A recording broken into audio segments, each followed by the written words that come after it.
يا رسول الله قلبي لم يزل باسمك يشتاق.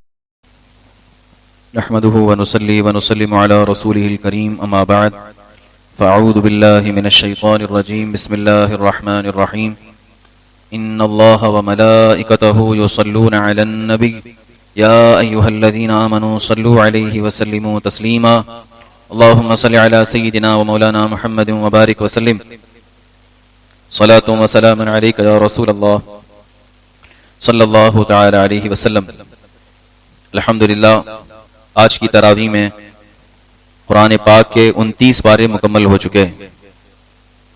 اللہ تعالی باقی کے ایک پارے کو ہمیں صحیح تجوید کے ساتھ پڑھنے اور آپ تمامی حضرات کو سننے کی توفیق عطا فرمائے.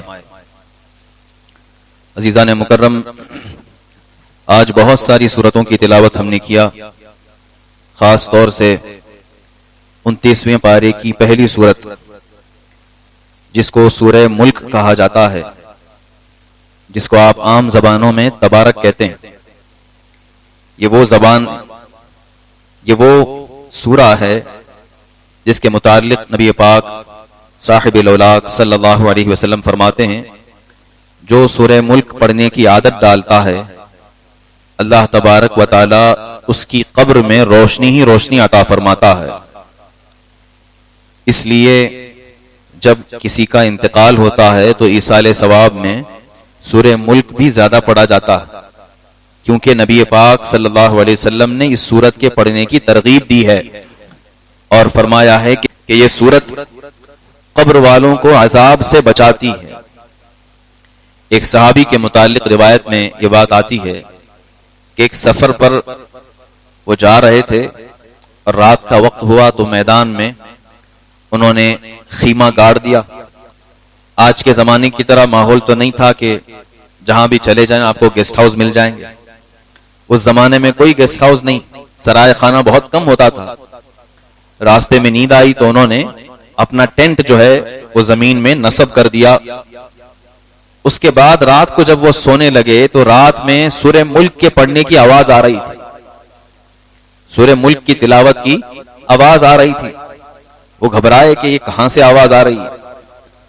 آخرکار انہوں نے یہ ماجرا آ کر کے رسول پاک صلی اللہ علیہ وسلم سے ذکر کیا. سفر کے بعد کہا یا رسول اللہ، میں ایک جگہ پر سفر میں جا رہا تھا اور میں نے خیمہ نصب کیا تھا. رات میں مجھے کہیں غیب سے قرآن پاک کی مشہور سورت سورہ ملک پڑھنے کی آواز آ رہی تھی، پڑھنے والا کوئی نظر نہیں آیا. اللہ کے نبی صلی اللہ علیہ وسلم فرماتے ہیں جس جگہ تمہارا خیمہ نصب کیا گیا تھا اسی خیمے کے نیچے ایک مسلمان کی قبر تھی جو اپنی قبر میں سورہ ملک کی تلاوت کر رہا تھا. یہ حضرت عبداللہ ابن عباس رضی اللہ عنہ سے مروی ہے حدیث. یہ کوئی قصہ کہانی اور اپنی طرف سے بتائی ہوئی بات نہیں بلکہ حدیث ہے. پتہ یہ چلا کہ جو قرآن کے عاشق ہوتے ہیں، قرآن سے محبت کرنے والے ہوتے ہیں، اللہ تعالیٰ ان کو قبر میں بھی قرآن کی تلاوت کی توفیق عطا فرماتا ہے. بلکہ وہ حدیث آپ کو معلوم ہوگی کہ کل قیامت میں وہ بچہ جو ابھی حافظ قرآن بن رہا تھا، کچھ پارے کر لیا تھا، پورا مکمل نہیں ہو پایا، اس کا انتقال ہو گیا. کل قیامت کے دن جب وہ اٹھایا جائے گا تو اپنی قبر سے قرآن پڑھتا ہوا اٹھایا جائے گا. لوگ اپنے اپنے کام جس میں وہ مرے ہیں وہ کرتے ہوئے اٹھائے جائیں گے. مثال کے طور پر اگر کوئی گویا ہے، گانا گانے والا، اور گانا گاتے گاتے مر گیا ہے تو اسی حال میں اس کو اٹھایا جائے گا. اور جو قرآن یاد کرتے ہوئے انتقال کیا ہے وہ قرآن پڑھتے ہوئے اٹھایا جائے گا. قبر میں بھی اللہ اپنے خاص بندوں کو قرآن کی تلاوت کی توفیق دیتا ہے. یہ حضرت عبداللہ ابن عباس سے مروی. اور حضرت ابو ہریرہ رضی اللہ عنہ سے اسی صورت کے بارے میں ایک اور حدیث آئی. حضرت ابو ہریرہ فرماتے ہیں اللہ کے رسول صلی اللہ علیہ وسلم نے ارشاد فرمایا جو بندہ سورہ ملک، سورہ تبارک اس کے پڑھنے کی عادت ڈالتا ہے، کل قیامت میں یہ سورت ایک انسان کی شکل میں اللہ کی بارگاہ میں آئے گی اور آ کر کے کہے گی اے اللہ میں فلاں انسان کی سفارش کرنا چاہتی ہوں، اے اللہ اس کو جنت میں داخلہ عطا فرما. سورت قرآن کی سورت یہ شافع بن کر کے آئے گی، حدیث کے الفاظ ہیں. لہذا اس سورت کی عادت ڈالنی چاہیے، اور بمشکل میرے خیال سے 7 سے 8 منٹ یا 10 منٹ آپ کو لگیں گے اگر آپ اس کو یاد کر لیتے ہیں. روزانہ جب آپ سوتے ہیں تو نیند آنے میں 10 سے 15 منٹ لگتے ہی ہیں.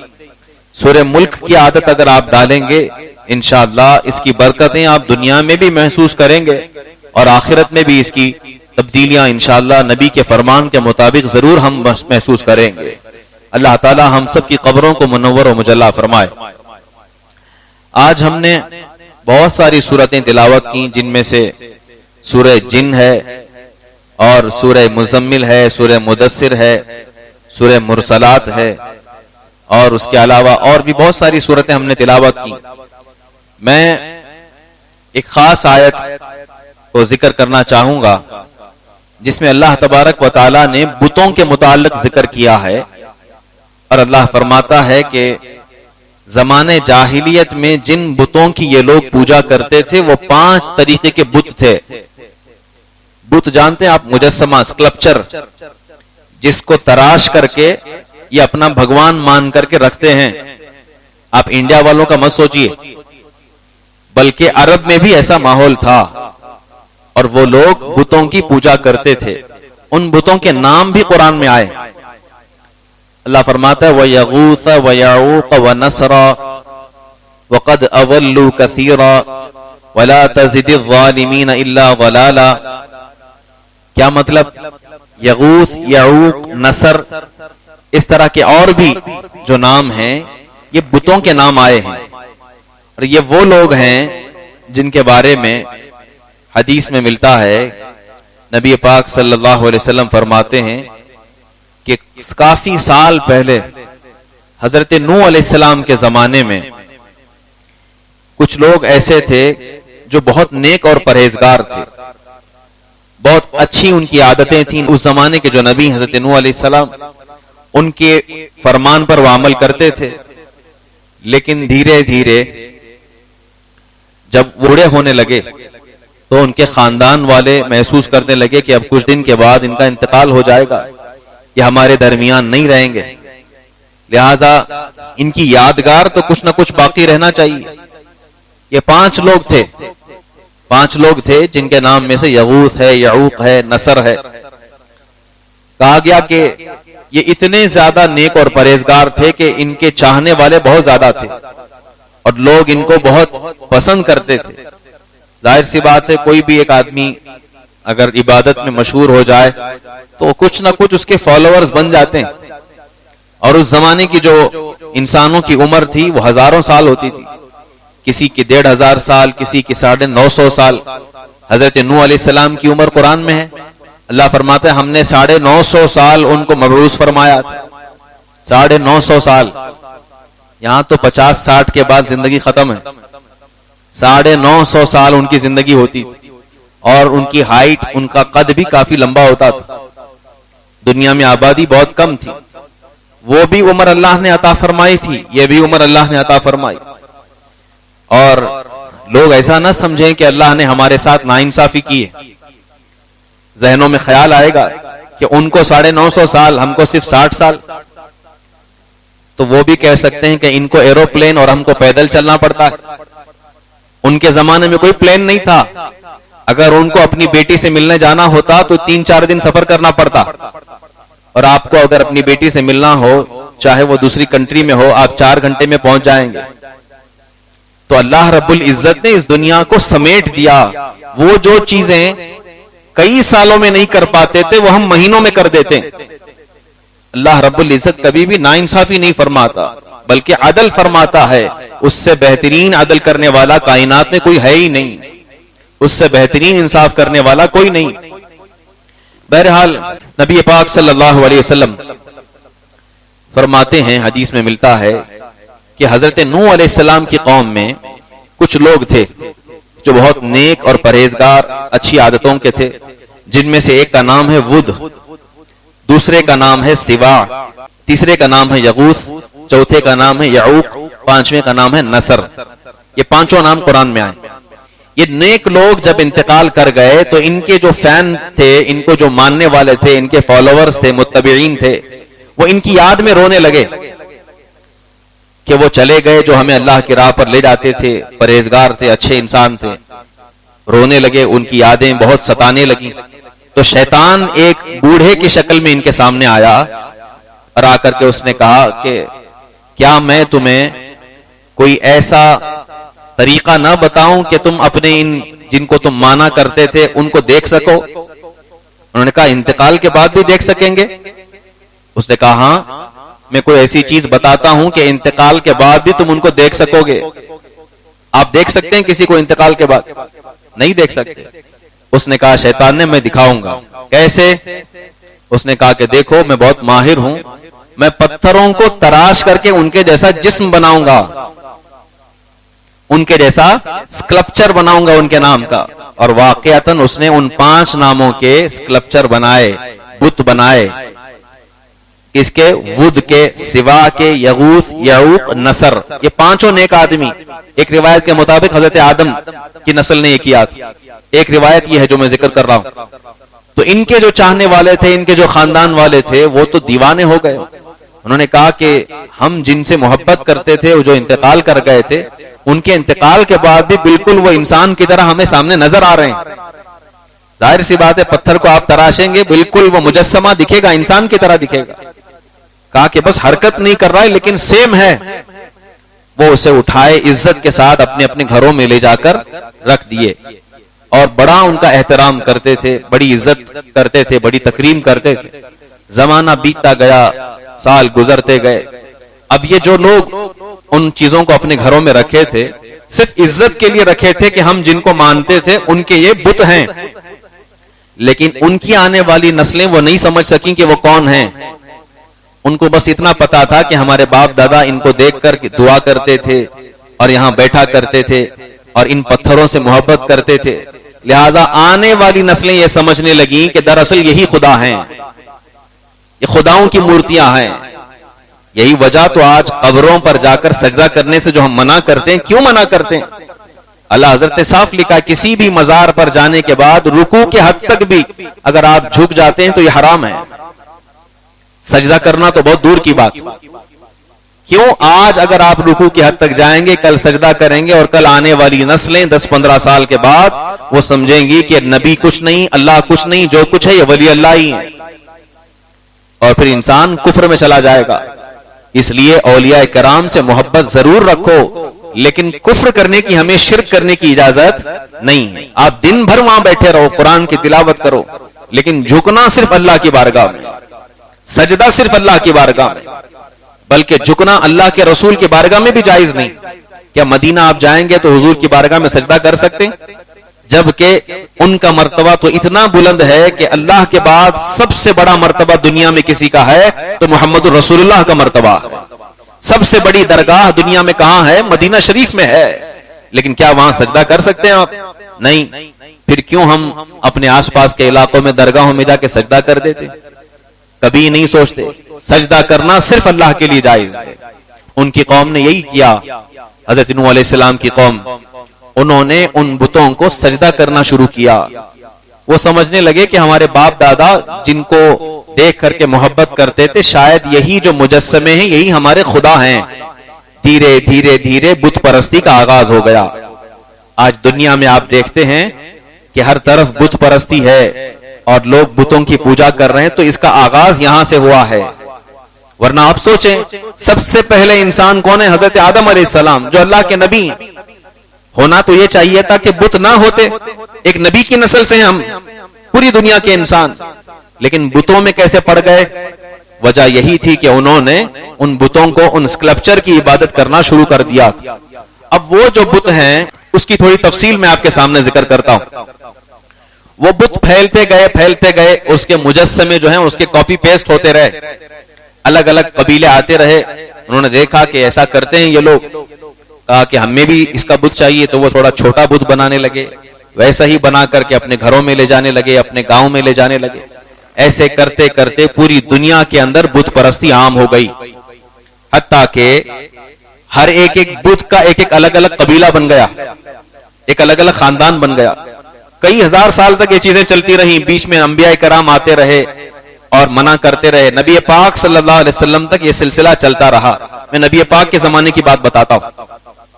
اس کے درمیان بہت سارے آئے, آپ نے تفسیر میں سنا ہوگا, حضرت نوح علیہ السلام, حضرت شیس علیہ السلام, حضرت ادریس علیہ السلام, حضرت یوسف علیہ السلام, حضرت ابراہیم علیہ السلام. ان سبوں نے بتوں کے خلاف بات کی, کیونکہ ہر زمانے میں بت تھے. نبی پاک صلی اللہ علیہ وسلم کے زمانے میں بھی بت پرستی تھی, اور وہ جو بت ہیں, میں کہہ رہا ہوں ود, سوا, یغوث, یعوق, نصر, ایک الگ الگ خاندان والوں نے بانٹ لیا تھا. مکہ کے قریب میں ایک خاندان تھا, بنو خزاع یا بنو خزاع. اس قبیلے کا جو بت تھا اس کا نام تھا ود, اور لوگ اسے عبادت کرتے تھے. اور بتایا جاتا ہے کہ یہ خاندان قریش سے قریب میں تھا, قبیلے بنو خزاع.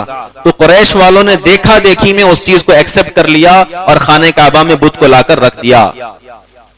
آپ کیا سمجھتے ہیں کہ ہمارے دوست کا اثر ہم پر نہیں ہوتا, ہمارے پڑوس کہ کسی گاؤں کا اثر ہم پر نہیں ہوتا, بلکہ ہوتا ہے, بلکہ پڑوسی گھر سے بھی اثر ہوتا ہے, پڑوس کے گاؤں کا اثر بھی ہوتا ہے.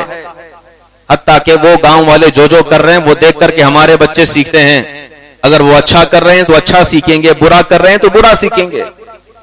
خاندان قریش جو حضرت ابراہیم علیہ السلام کی نسل سے ہیں, انہوں نے بھی بت پرستی شروع کر دیا. یہ پہلا بت تھا قبیلہ خزاع. اور دوسرا تھا یغوث, یہ قبیلے بنو طے. آپ شاید سن کر کے میری بات کو مذاق میں لیں گے, لیکن حقیقت میں آپ کو بتاؤں, طئی ایک قبیلہ ہے, طئی, جس کا ایک بہت مشہور آدمی گزرا ہے جو کافر تھا لیکن بہت سخی تھا. اس کا نام آپ نے سنا ہوگا, حاتم طئی. یہ عرب کا تھا, سعودی عرب کا. حقیقت میں یہ آدمی تھا اور بہت سخی انسان تھا.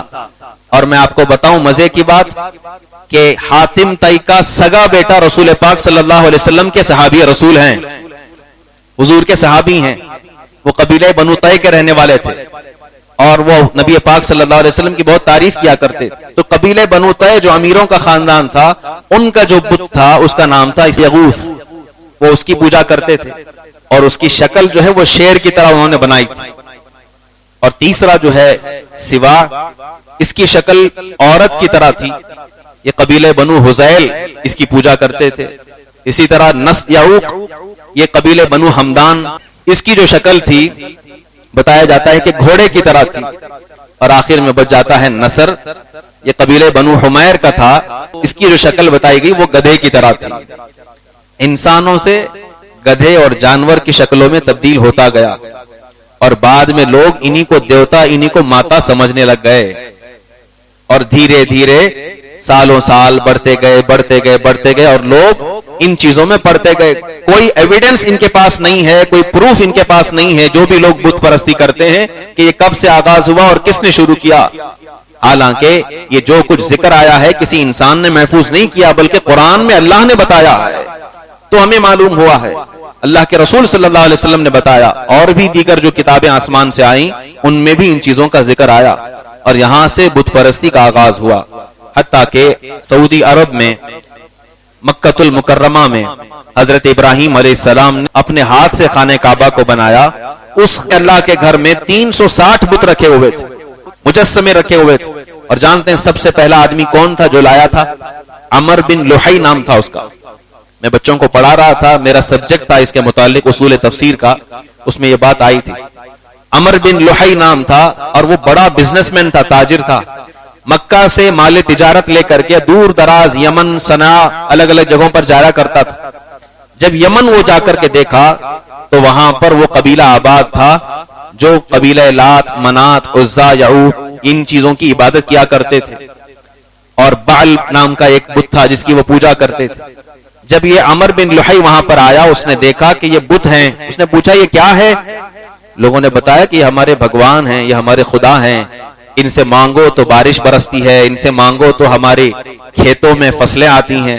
اس نے کہا ایسی بات ہے تو پھر میں بھی لے جاتا ہوں. تو چھوٹے چھوٹے بت وہ لے گیا اور لے جا کر کے خانہ کعبہ کے اندر نصب کر دیا. اور فرمایا گیا ہے, ایک حدیث میں لکھا ہے, 550 سال تک اس کے خاندان والے خانہ کعبہ کے اندر بت رکھتے رہے, اس کی حفاظت کرتے رہے. 550 سال تک 550 سال تک اللہ کے گھر میں بت رکھے جاتے رہے. پھر کس نے صاف فرمایا؟ اللہ کے رسول نبی آخر الزماں محمد عربی صلی اللہ علیہ وسلم تشریف لائے فتح مکہ کے وقت میں، اور آپ نے تمام بتوں کا صفایا فرمایا اور فرمایا اللہ رب العزت کوئی ایسی شے نہیں ہے کہ جس کی تم تصویر بنا سکو، یہ تو جانوروں کی شکلیں ہیں، یہ تو کسی فانی چیزوں کی شکلیں ہیں، اللہ تو وہ ہے جو صورت سے بھی پاک ہے، سیرت سے بھی پاک ہے، تمام برائیوں سے پاک ہے، جسم سے بھی پاک ہے۔ اللہ رب العزت ہم انسانوں کی طرح نہیں ہے کہ آپ اس کو اپنے ہاتھ سے بنا سکو، لہٰذا اللہ رب العزت کے متعلق صحیح عقیدہ اللہ کے نبی صلی اللہ علیہ وسلم نے دیا، اور پھر لوگوں کے اندر یہ بیداری آئی اور پھر لوگ دین کی طرف آنے لگے۔ اور ایک اور پوائنٹ کی بات، اگر آپ میری بات کو سمجھ رہے ہوں گے تو آپ کو اس بات پر یقین آئے گا، بت پرستی کا آغاز کہاں سے ہوا تھا؟ حضرت نوح علیہ السلام کے زمانے سے، جو حضرت آدم علیہ السلام کے بیٹے ہیں۔ کتنے ہزار سال اس کا ہمیں کوئی اندازہ نہیں، اور اس کے بعد انبیاء کرام ہر زمانے میں آتے رہے، بتوں کے خلاف جہاد کرتے رہے اور بتوں کو ختم کرتے رہے۔ آخری نبی ہمارے آقا صلی اللہ علیہ وسلم نے بھی یہی فرمایا، شرک سے توبہ کرو، بتوں سے دور رہو، یہ چیزیں کرتے رہے، حتیٰ کہ پوری دنیا کے اندر آج بھی آپ دیکھیں گے کسی بھی گاؤں میں، کسی بھی کنٹری میں بت پرستی آج باقی نہیں ہے، بہت کم۔ حتیٰ کہ دنیا کا سب سے بڑا ریلیجن آج جو ہے کرسچینٹی، عیسائیت بتایا جاتا ہے، زیادہ تر ان کے لوگ ماننے والے ہیں، ان کے یہاں بھی بت پرستی نہیں، ان کی کتابوں میں بھی لکھا ہے کہ بت پرستی حرام ہے، جائز نہیں، حالانکہ بہت سارے لوگ کرتے ہیں۔ یہودی ان کے یہاں بھی نہیں، اور اس کے بعد مسلمان تو شرک اور بت سے کافی دور بھاگتے ہیں۔ دنیا میں جتنے بھی ممالک ہیں، جتنے بھی مذاہب ہیں، سوائے ایک ملک کے، سب جگہ بتوں پر پابندی ہے، کوئی بتوں کی پوجا نہیں کرتا، اور ایک ہی ملک ایسا ہے جہاں پر بتوں کی پوجا کی جاتی ہے، وہ ہے آپ کا اپنا پیارا ملک ہندوستان۔ یہاں پر اب بھی بتوں کی پوجا کی جا رہی ہے، اس کا مطلب ان کی تہذیب حضرت نوح علیہ السلام کے زمانے سے چلی آ رہی ہے، اور ان کی باتیں بھی آپ سنا کیجیے، یہ کہتے ہیں اتنے لاکھ سال پہلے، اتنے ہزار سال پہلے۔ ہمیں یقین تو نہیں کہ اتنے لاکھ سال پہلے، لیکن اس بات پر ہمیں گمان ہوتا ہے، اس بات پر ظن غالب جاتا ہے کہ اللہ کے نبیوں نے ہر زمانے میں آ کر کے بتوں سے توبہ کرائی اور دور بھگاتے رہے اور لوگوں کو ہدایت پر لاتے رہے۔ پوری دنیا سے بتوں کا صفایا ہو گیا، لیکن صرف ہندوستان میں باقی رہ گیا، کیونکہ یہاں پر کسی نبی کے آنے کے متعلق نہیں ملتا ہے، کوئی روایت نہیں ملتی۔ بہرحال آج بھی بت پرستی ہمارے ملک کے اندر بہت زیادہ۔ ایک اور بات بت پرستی کے متعلق بات آئی ہے تو ذکر کر دوں۔ نبی پاک صلی اللہ علیہ وسلم کے زمانے میں حضرموت کا ایک بادشاہ تھا۔ حضرموت ایک شہر ہے، یمن کے قریب میں ایک شہر ہے حضرموت، اور وہاں کا ایک بادشاہ تھا، اور وہ لوگ کافی سالوں سے، بلکہ کافی 100 سالوں سے بتوں کی پوجا کرتے آ رہے تھے، اور ان کے مندروں کے جو ہے وہ نگہبان تھے، متولی سمجھ لیجئے ویسے تھے۔ ان میں سے ایک شخص ہیں وائل بن حجر، یہ وہ ہیں کہ اللہ تبارک و تعالیٰ نے ان کو آگے چل کر صحابی رسول بنایا ہے، ان کے نصیب میں اسلام لکھا تھا۔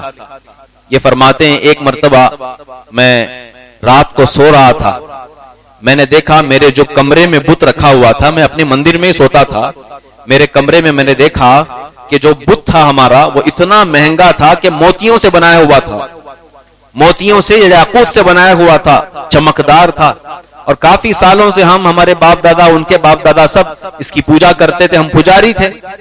رات کو سوئے تو میں نے دیکھا کہ اس بت سے کچھ آوازیں آ رہی، کبھی میری زندگی میں ایسا نہیں ہوا تھا، اور وہ الفاظ بھی حدیث میں لکھے ہیں۔ وہ کہتے ہیں کہ میں اٹھ گیا گھبرا کر کے، سننے لگ گیا کہ آخرکار کس چیز کی آواز ہے اور کیا بولا جا رہا ہے۔ جب غور سے سنا تو اس میں یہ آواز آنے لگی کہ اے وائل بن حجر، کیا اب بھی تو بت پرستی کرتا رہے گا جبکہ اللہ کا آخری نبی دنیا میں جلوگر ہو چکا ہے؟ یہ بات آواز آ رہی تھی بت کے اندر سے۔ وائل کہتے ہیں کہ میں سوچا کہ یہ کس کی بات ہے، میں نے پہلے تو خیال نہیں کیا۔ پھر اس میں عربی میں اشعار کہے جا رہے تھے، اور کہا جا رہا تھا کہ وہ کتنا احمق شخص ہے، کتنا بیوقوف شخص ہے کہ اللہ کا آخری نبی آنے کے بعد بھی ایسے بتوں کی پوجا کر رہا ہے جو نہ نفع دے سکتے ہیں نہ نقصان دے سکتے ہیں، کچھ نہیں کر سکتے، صرف پڑے رہتے ہیں۔ وہ گھبرا گئے اور سوچا کہ یقیناً کوئی نہ کوئی اشارہ اس میں میری طرف ہے۔ پھر جب سننے لگے، کافی اس میں باتیں آنے لگیں، کچھ دیر کے بعد کہتے ہیں کہ میں نے دل میں ارادہ کیا کہ آخر دیکھ تو آؤں کہ وہ کون ہے جس کے متعلق یہ بتایا جا رہا ہے۔ تو تو خود دل میں خیال آیا اور زبان سے یہ بات نکلی کہ آخر میں جاؤں تو کہاں جاؤں؟ وہ جو اللہ کے آخری نبی ہیں، جو سچے انسان ہیں، میں اگر جاؤں تو ان کو کہاں ڈھونڈوں؟ تو کہتے ہیں اس بت کے اندر سے آواز آئی، اے وائل بن حجر، یثرب نام کا ایک شہر ہے، وہاں جاؤ، تمہیں اللہ کے آخری نبی مل جائیں گے۔ یثرب دراصل میں مدینے کا پرانا نام ہے۔ وائل بن حجر کہتے ہیں ٹھیک ہے، میں نے سوچا اور صبح کو اٹھ کر کے دیکھا تو جو بت رکھا ہوا تھا، مضبوط بت، وہ زمین پر گرا ہوا تھا، اس کی گردن ٹوٹی ہوئی تھی۔ میں سمجھ گیا کہ کوئی نہ کوئی اس میں غیب سے اشارہ ہے۔ میں وہاں سے نکل گیا، سامان لے کر کے چلا، لوگوں سے پوچھا یثرب کہاں ہیں؟ لوگوں نے بتایا کہ حجاز مقدس، مکہ سے 300 میل کے فاصلے پر ہے۔ میں نکل پڑا اور راستے میں تھے، مدینہ پہنچنے سے پہلے حدیث میں ملتا ہے نبی پاک صلی اللہ علیہ وسلم اپنے صحابہ میں بیٹھے ہوئے ہیں اور ارشاد فرماتے ہیں، اے میرے صحابیوں، تھوڑی دیر انتظار کرو، ایک ایسا خوبصورت شخص میرے پاس آ رہا ہے جو بہت دور حضرموت سے ایک بڑے سردار کا بیٹا ہے، اور بتوں سے پوجا کرنے سے وہ منع کرتے ہوئے اور اللہ رب العزت کی عبادت کی تلاش میں میرے پاس آ رہا ہے۔ صحابہ کہتے ہیں کہ ہم انتظار کرتے رہے، کچھ دیر کے بعد ہم نے دیکھا کہ یہی وائل بن حجر وہاں پر آئے، لوگوں سے پوچھتے ہوئے کہ کہاں ہیں اللہ کے نبی جن کا نام محمد ہے؟ لوگوں نے بتایا یہی ہیں۔ ملاقات ہوئی، اللہ کے رسول صلی اللہ علیہ وسلم کی بارگاہ میں حاضر آئے۔ فرماتے ہیں صحابہ، اللہ کے رسول نے وائل بن حجر کا استقبال ایسے کیا کہ نبی پاک خود کھڑے ہو گئے اور اپنی جو چادر شریف تھی وہ زمین پر بچھایا اور کہا کہ اے وائل، اس پر بیٹھ جاؤ۔ اللہ، بہت کم لوگوں کے ساتھ ایسا ہوتا تھا کہ اللہ کے رسول اپنی چادر بچھا دیں استقبال میں۔ صحابہ کہنے لگے ہمیں تجسس تھا کہ آخر یہ آدمی ہے کون، اس کے بارے میں بتائیں۔ اللہ کے نبی صلی اللہ علیہ وسلم کھڑے ہوئے اور آپ نے ارشاد فرمایا، وائل بن حجر ایک بڑے خاندان سے ہے اور ان کے خاندان میں کافی 100 سالوں سے بتوں کی عبادت کی جا رہی ہے، اور یہ بندہ حق کی تلاش میں یمن سے چل کر کے مدینہ آیا ہے، لہٰذا اس کے ایمان کو اللہ تعالیٰ قبول فرمائے۔ نبی پاک صلی اللہ علیہ وسلم کی دعا نکلی اور نبی پاک صلی اللہ علیہ وسلم نے ان کو خوب دعائیں دی اور ان سے پوچھا کہ تم بتاؤ اپنے متعلق، تو انہوں نے پورا واقعہ تفصیل سے بتایا۔ یا رسول اللہ علیہ السلام، میں سالوں سے عبادت کیا کرتا تھا، لیکن ایک رات سویا اور میرے ساتھ یہ معاملہ پیش آیا اور مجھے یثرب جانے کا کہا گیا ہے۔ میں یہاں پہنچ کر کے دیکھتا ہوں کہ دنیا میں اگر کوئی سچا مذہب ہے تو مجھے دین اسلام ہی لگتا ہے، یہی مذہب سچا لگتا ہے، اور توبہ کر کے وہ مسلمان ہوئے اور کافی سال تک نبی پاک صلی اللہ علیہ وسلم کے ساتھ ہی رہے۔ اس کے بعد کبھی بھی انہوں نے بت پرستی نہیں کی۔ یہ بات آسان نہیں ہے کہ آپ کسی ایک پجاری کے خاندان سے ہوں اور بادشاہ بھی ہوں کسی کے علاقے کے، یا بہت بڑی سلطنت کے مالک ہوں، اور پھر اللہ تعالیٰ آپ کو ہدایت بھی عطا فرمائے تو آپ آ جائیں۔ یہی تو قرآن کہتا ہے، انک لا تہدی من احببت ولکن اللہ یہدی من یشاء۔ آپ جسے پسند کرتے ہو اسے ہدایت نہیں دے سکتے۔ آپ اگر اپنے دوست کو چاہتے ہیں آپ ہدایت نہیں دے سکتے، بلکہ ہدایت یہ اللہ کے دست قدرت میں ہے، اللہ جسے چاہتا ہے اسے ہدایت عطا فرماتا ہے۔ لہٰذا ہمیشہ اپنے آپ کو ایسی بری باتوں سے بچانا چاہیے کہ جس کے نتیجے آگے چل کر کے بہت برے ہوں۔ سننے سے زیادہ عمل کرنے کی توفیق رفیق عطا فرمائے، ہم تمام کو ایمان اور سنیت پر قائم و دائم رکھے، اسی پر ہم سب کا خاتمہ بالخیر فرمائے۔ وآخر دعوانا ان الحمد للہ رب العالمین۔ السلام علیکم ورحمۃ اللہ وبرکاتہ۔